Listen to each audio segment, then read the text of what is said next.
Welcome back. You know what? A little shot at my own institution here, not us, but a lot of times in the immediate aftermath of a tragedy, the sober voices aren't the ones you hear the most. It's the folks doing everything they can with a knee-jerk reaction. And sometimes, while we condemn people for not taking time to maybe think through their words, media doesn't have that excuse.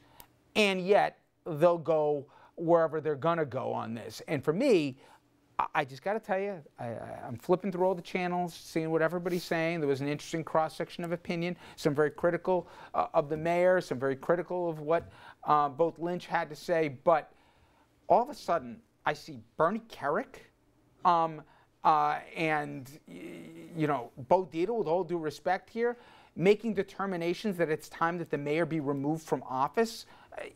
And then Jeanine Pirro, who was a district attorney and everything else. I mean, to me, there needs to be, I think, and maybe you disagree, Don, but in those moments, a time, especially in the hours in the aftermath, a cooling down.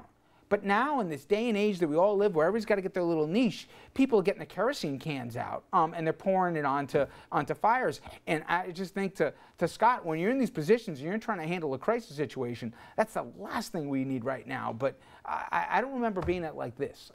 It's real simple. It's called ratings. No one really cares. What's the most inflammatory thing I can say?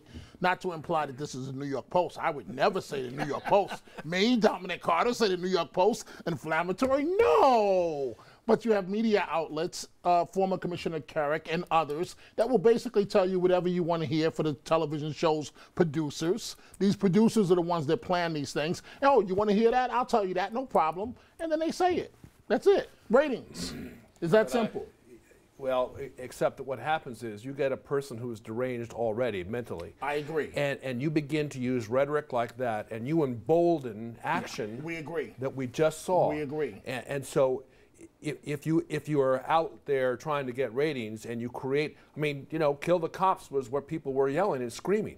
And this nuthead, okay. But that was one group of about 100 people. It's disgusting. Yes, you're right. It's disgusting that they would do it, and I question who was behind that, because I really believe they were professional agitators. I really do. But I also question why people decided to play that too and to give that a platform, what those idiots were saying out there. And I do think one thing we can agree out of coming to this, from now on, elected officials or others or professional, we shouldn't promote the worst voices that are out there. But you know and then make that the norm. You know that's going to happen.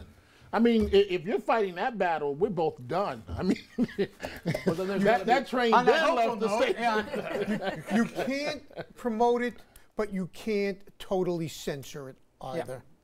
Yeah. Fair enough. Gentlemen?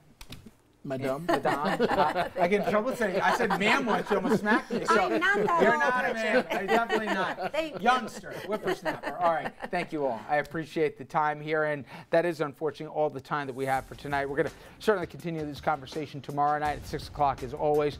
I'll see you on Tuesday night.